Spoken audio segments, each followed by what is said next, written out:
ભાવનગરના સિહોર તાલુકામાં વિસ્તરણ અધિકારી પર લાંચનો આરોપ। દશરથસિંહ ચૌહાણ નામના વિસ્તરણ અધિકારી ઉપર લાંચનો આરોપ લાગ્યો છે। દશરથસિંહ ચૌહાણ પર 2 લાખ રૂપિયાની લાંચનો આરોપ લાગ્યો।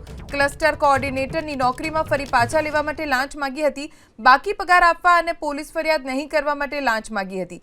ફરિયાદી એસીબીમાં જાણ કરતા ટ્રેપ ગોઠવાઈ। લાંચ માંગનાર દશરથસિંહ ચૌહાણ એસીબીની ટ્રેપ સમય ફરાર થઈ ગયો।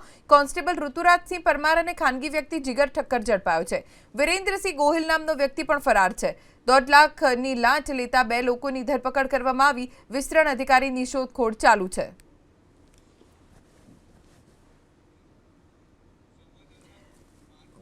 વધુ જાણકારી અમારા સંવાદદાતા પાર્થ મજેઠિયા પાસેથી પ્રાપ્ત કરીશું।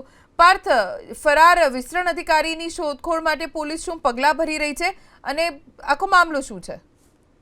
જો ફરિયાદી દ્વારા એક ફરિયાદ કરવામાં આવી હતી, જેમાં સિહોર તાલુકા પંચાયત વર્ગ 3 ના અધિકારી દશરથસિંહ ચૌહાણ નામના વિસ્તરણ અધિકારી છે કે તેમના દ્વારા 2 લાખ રૂપિયાની લાંચ માંગવામાં આવી હતી। આ 2 લાખ રૂપિયાની જે લાંચ માંગવામાં આવી હતી તેમાં જે ફરિયાદી છે તેમને જે કોઓર્ડિનેટર નોકરીમાં ફરી પાછા લેવા તેમજ બાકી પગાર આપવા અને પોલીસ ફરિયાદ નહીં કરવાના નામે આ લાંચ માંગવામાં આવી હતી। આ લાંચની અંદર અન્ય પોલીસ કોન્સ્ટેબલ તેમજ અન્ય એક ખાનગી વ્યક્તિ સહિતના એક વિરેન્દ્રસિંહ ગોહિલ નામના વ્યક્તિ છે કે તેઓ આ લાંચની અંદર સામેલ છે અને તેમના વિરુદ્ધ ફરિયાદ પણ નોંધાઈ છે। જે પ્રમાણે સિહોર તાલુકાની અગ્રવાલ આંખની હોસ્પિટલ આવેલી છે કે જ્યાં પ્રથમ માળે આ 2 લાખ રૂપિયાની લાંચ છે તે સ્વીકારવામાં આવી હતી, જેની અંદર એસીબી દ્વારા છટકું ગોઠવીને આ જે લોકો છે તેમાંથી 2 વ્યક્તિઓને રંગે હાથ પકડી પાડવામાં આવ્યા છે। જોકે આ જે વિસ્તરણ અધિકારી દશરથસિંહ ચૌહાણ નામના જે સરકારી કર્મચારી છે તેઓ સટકામાંથી ફરાર થઈ ચૂક્યા છે અને આ સાથે જ અન્ય એક વિરેન્દ્રસિંહ ગોહિલ નામના વ્યક્તિ છે તેઓ પણ ફરાર છે। જોકે આ સમગ્ર ઘટના છે